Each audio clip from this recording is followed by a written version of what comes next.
Hello and welcome to the Yoga Corner. I'm Shelby Phoenix. I'm a yoga instructor, life coach, and founder of the Yoga Corner.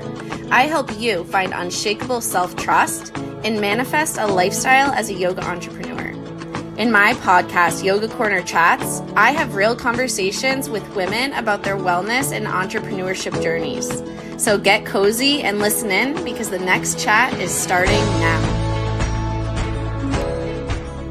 Hello, friends. Thank you for joining me again on Yoga Corner Chats. If you have made it this far in season 1, I want to send you so much gratitude. I know that the first several episodes are really rough cuts. I am learning to podcast as I go and practicing starting before I'm even ready. With that being said, I just wanted to let you know that the audio on this podcast is a little rough.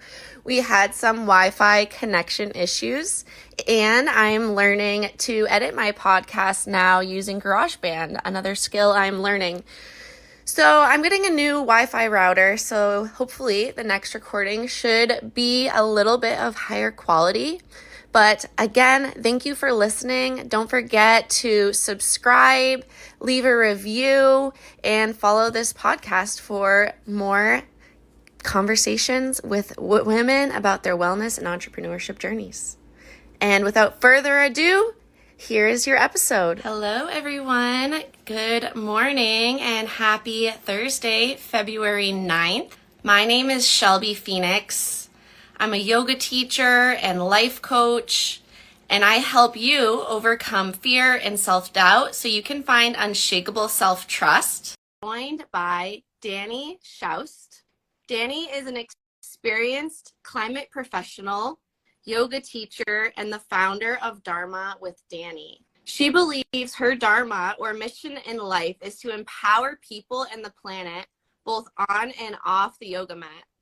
Dharma with Danni works at the intersection of climate and personal resilience, empowering climate professionals to prioritize their mental health, as well as equipping everyday folks with the knowledge and pathways to address climate change in their communities, centering personal resilience and wellness every step of the way. Well, the first thing I'd like to start off with is giving you the opportunity I'm Danni, to introduce yourself she, and her your pronouns. business.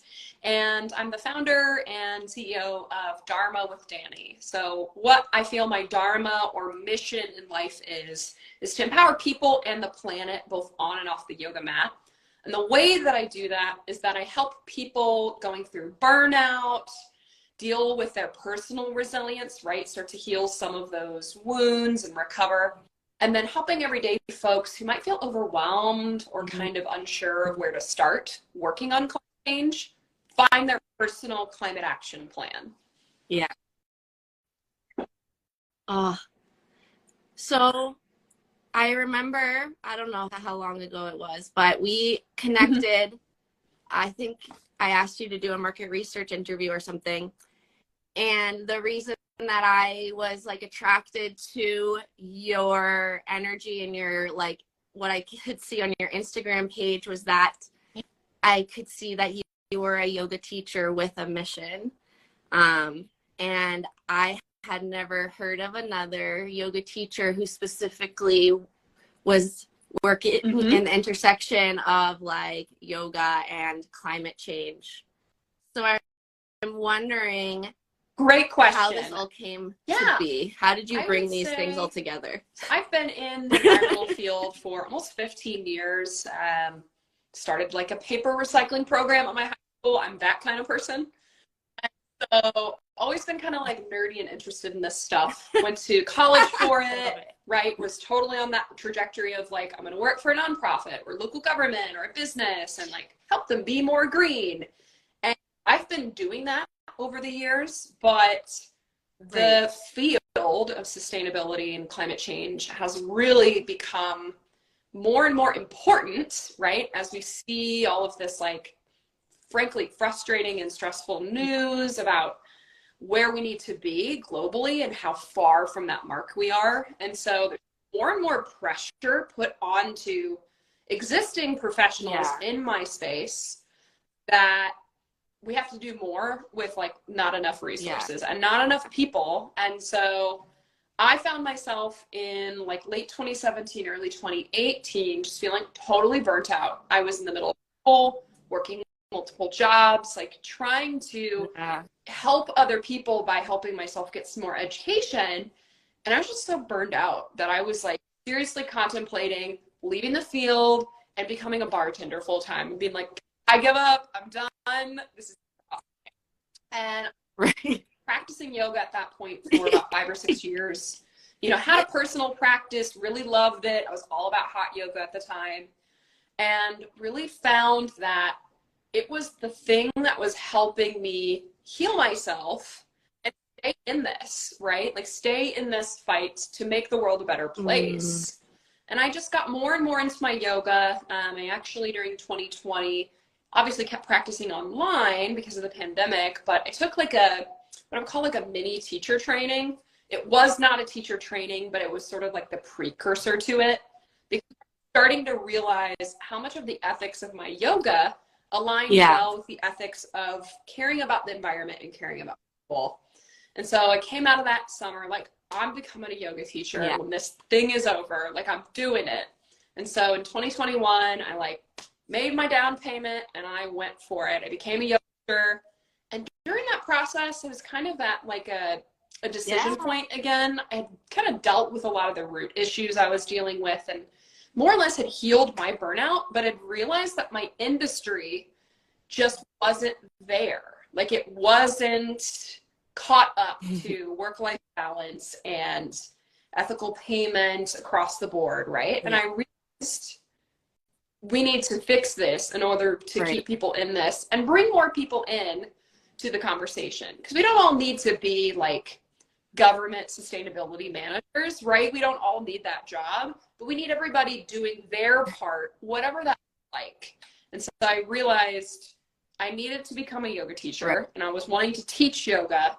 I realized the combination of my ethics there, that there was a population of folks who would really benefit from these tools. And so I just started kind of like hiking and thinking about ideas, and then realized I was building a business like right as I graduated. When we met the first time, you, I believe, were still in your career working in that field, and you were kind of like preparing for your transition. Like, you had taken some action steps to like get yourself closer to that goal.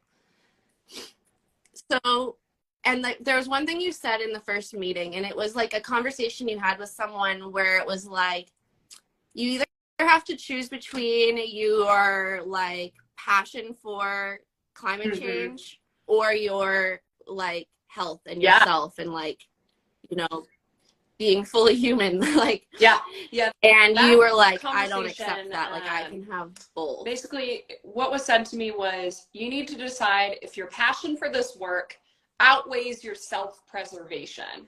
And I was just stunned and floored by that statement. But what it did is it really spurred me into action to realize, like, I need to get serious about this business because this is a systemic problem. I know but in lots of other industries, right? With nurses and healthcare, with teachers and education, right? Like, we do not have realistic work expectations for people.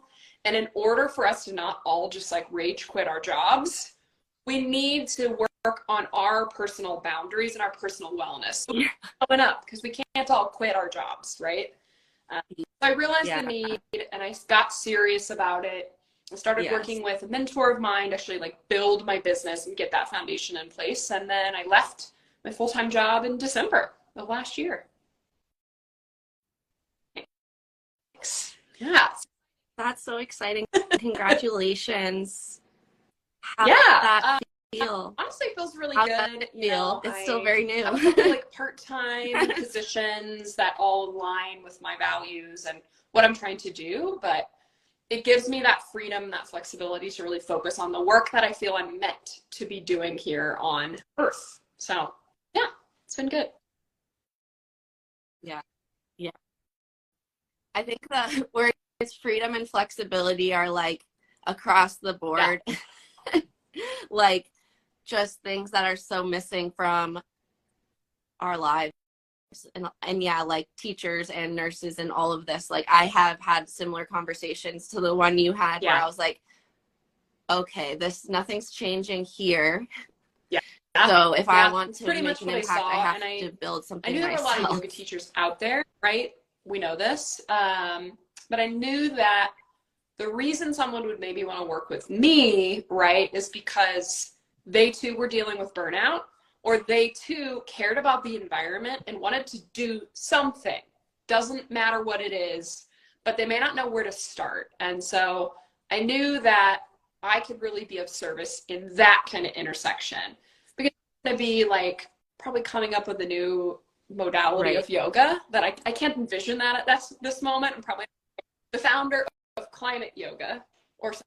I'll let you know if I do. I realized I can be of service, right? And just help people where they are, wherever they are in their journey with yoga, climate, or both.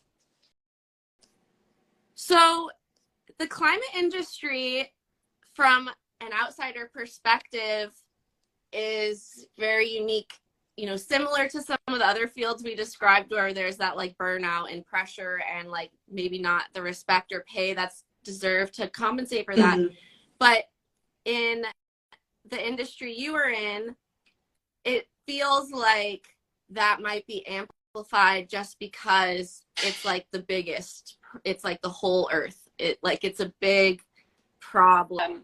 Part of it is like getting comfortable, especially as like I am a cisgender white woman. I understand I have some privilege there, but there are a lot of men in the field as well. And so getting comfortable of like advocating for what I know my worth is when I'm like pitching myself to clients, right? Yeah. Like, this is my hourly rate, or this is my project rate, and being about it. I'm always flexible to some extent, but just knowing what I'm worth and not being afraid to ask them, and know that I can walk away from something. And if it's not a good fit, then it's not a good fit, right? Like saying no to someone used to scare me, but as I've gotten better at it, I've learned that saying no to that one person that's not the right fit is going to open the door to like this amazing opportunity that I could have never taken if I had said yes to the other opportunity.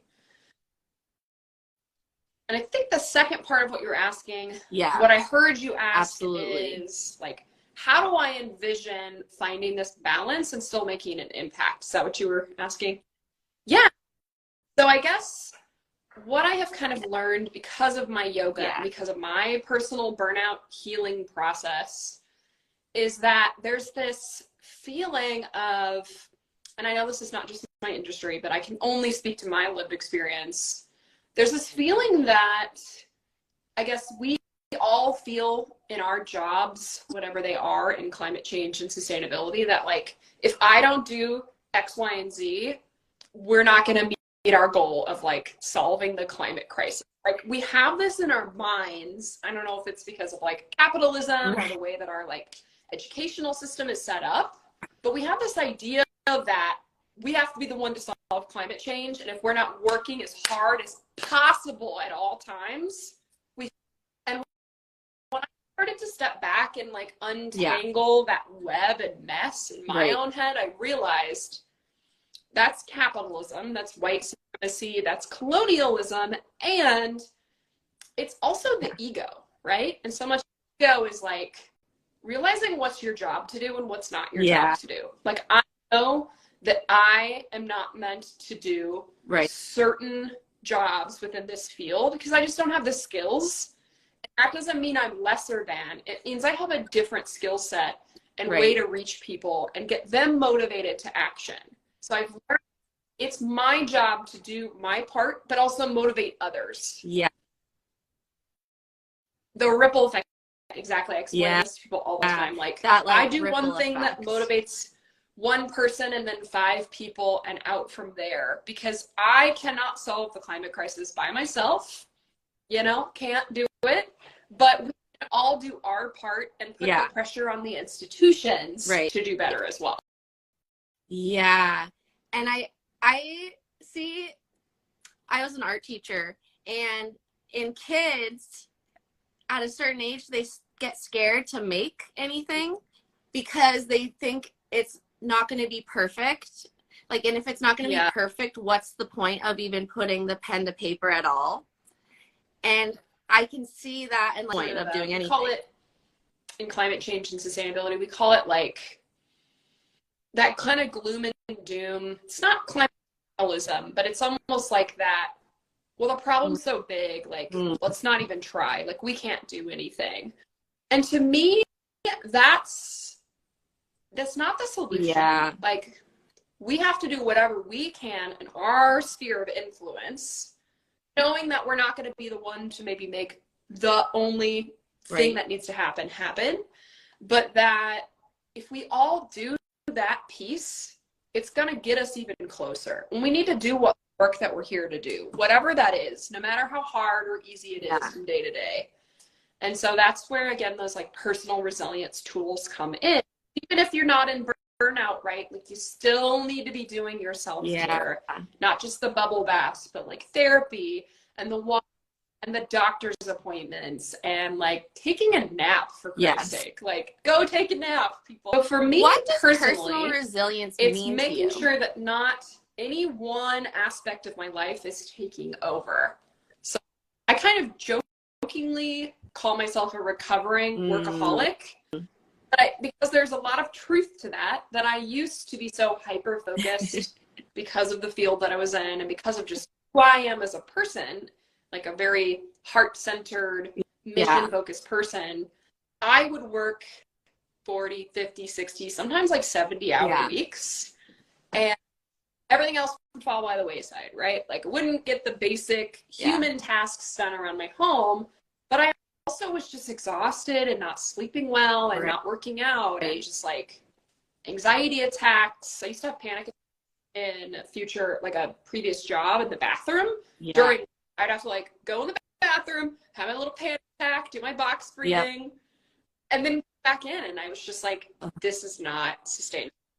For me, it's keeping everything in balance, not going for perfection, but just sort of like checking in with myself constantly of, have I been doing those basic Maslow's hierarchy of needs, and then working my way up to, what do I need to feel joy and hope beyond just like productivity.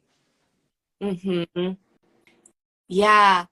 And like, I think part of like this like capitalistic point of view is like you need to do your best all the time, but your best is different depending on where you are in the hierarchy, right? Like, if you're at the very bottom, like making some toast and crawling back under the covers might be like a really good job. Like, I mean, I think you're at the top. I speak to this in my yoga classes too, right? It's like, you might show up one day to like a vinyasa class, right? And you're like, I am feeling so good. I did every pose. I did one breath, one movement. I took the like harder option. And then the next day you might like come back, later that week and just like didn't sleep well, had a hard day at work, whatever. And like, you just lay in child's pose for 20 minutes and like, really good job. Because we have to listen to our bodies. Yeah. And we don't listen to that embodied wisdom. And that's, it's us so often, I think, out of balance. Yeah. And I think maybe part of that too is like in our culture where it's so normal to be, your productivity is your worth. If you're resting, if you're in child's pose, you might be the only one. You have to like, kind of go against the grain a little bit to it really does your rest, and that takes a lot of courage, like, especially my yoga students, that like, I'm going to tell you to do all these things, try to guide you, but I say that almost every one of my classes, you are your own best teacher, you and your body. I'm just here to guide you and give you some options. You can take any resting shape.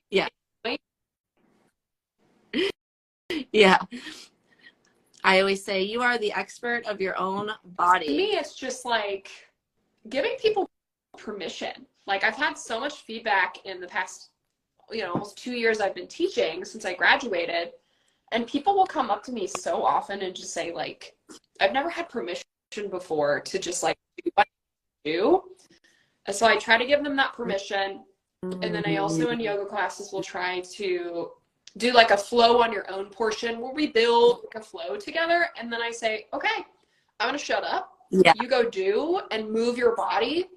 And you can always tell new folks to my classes, they're like looking around like, what do you mean? And I've had that feedback from people say like, what do you mean how? that I'm worried I'm not doing it right. And so they've started to like unpack that message of like, it doesn't matter if they do it right necessarily, right? Like if they're safe and listening to their body and moving, that's so much more powerful than like doing the 6 poses I just asked them to do.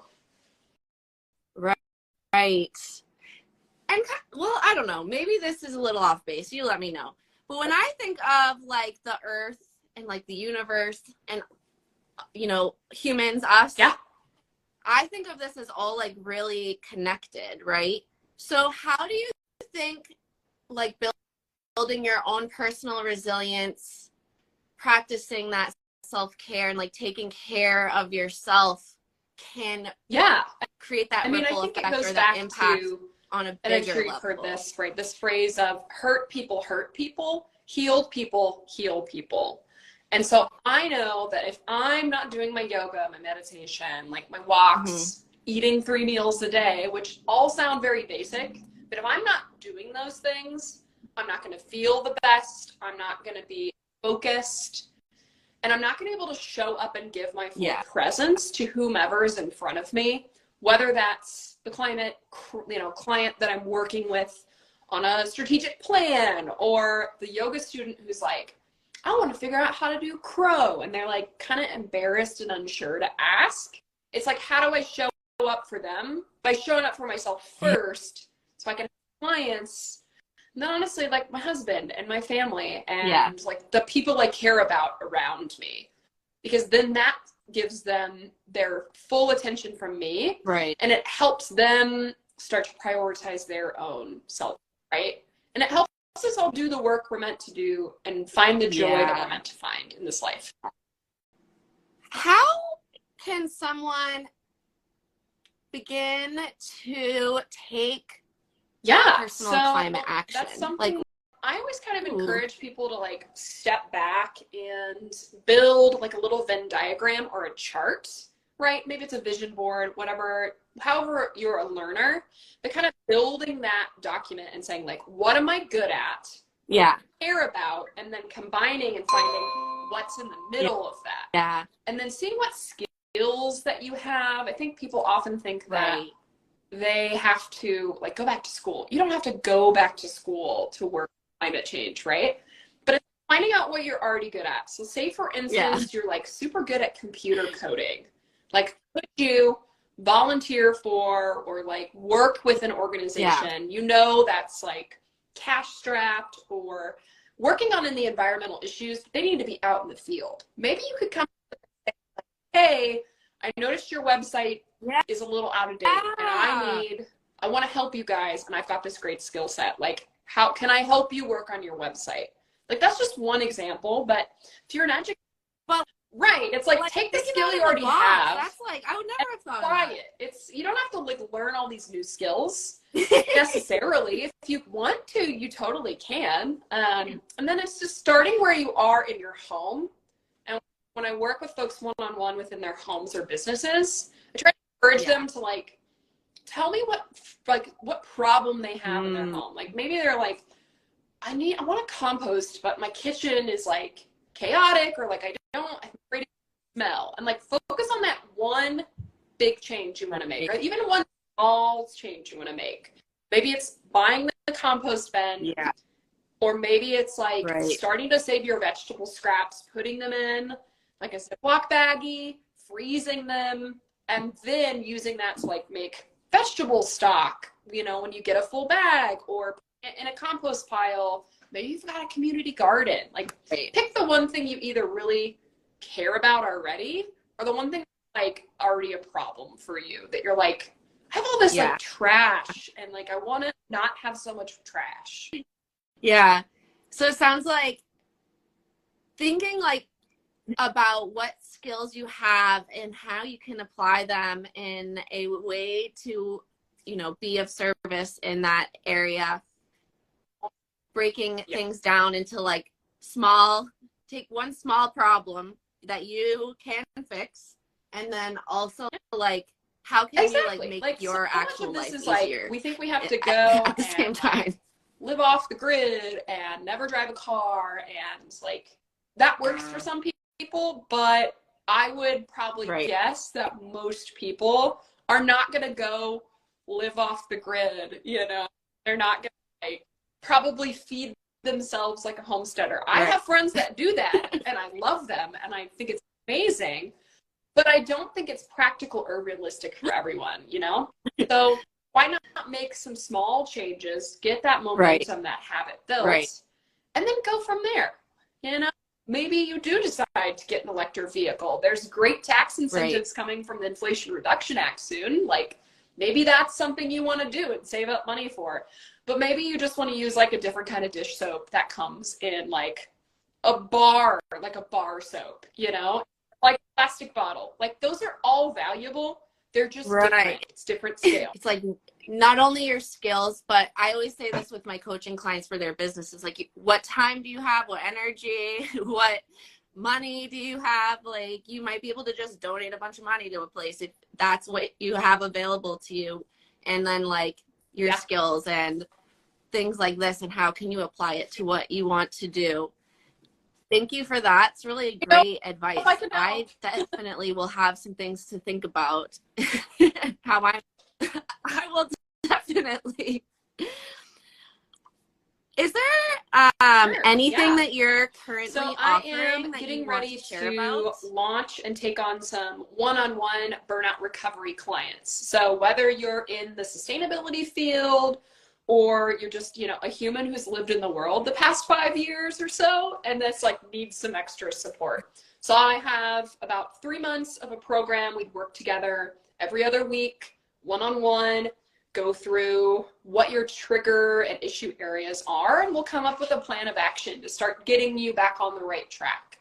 So I'm calling it my burnout recovery program. I'm excited about it. I know that the skills that I've gained to support myself are skills that everybody needs, and that I want to share with as many people as possible. Yes, I think that kind of offering is so needed in the world right now, because there's just, I think, a chronic, I don't want to use the word pandemic, but like an overwhelming amount of burnout in the general population. So thank you for putting that out into the world. Is there anything else you want to share before we end this time? I'll just offer to anyone who's listening right now or watching this later, or listening to the podcast later, right? If you are interested in climate change, or, you're in the midst of burnout and you want to work together, but you're not really sure, reach out to me. Like DM me, send me a message. We can talk about some strategies. Maybe I'm a good fit, but maybe I can just send you on your path. I want to help, and I want to help people take actionable steps, meeting them where they are. You don't have to go off the grid. You don't have to blow up your whole life. You can take steps today to feel better and make an impact. Thank you so much. And I encourage everyone to go follow Danni, say hi, follow along with her journey of entrepreneurship. And I thank everyone for joining Danni and I on Yoga Corner Chats today. You can find all the information you need to find Danni and what she has to offer in the caption or the show notes of this episode. The Yoga Corner Chats replays can be found most places you listen to podcasts. I'm still working on Google Podcasts. Please don't forget to give me a review and subscribe to my podcast so you don't miss out on future Yoga Corner Chats. Have an amazing day and chat soon. Bye. It was good to chat with you, Danni.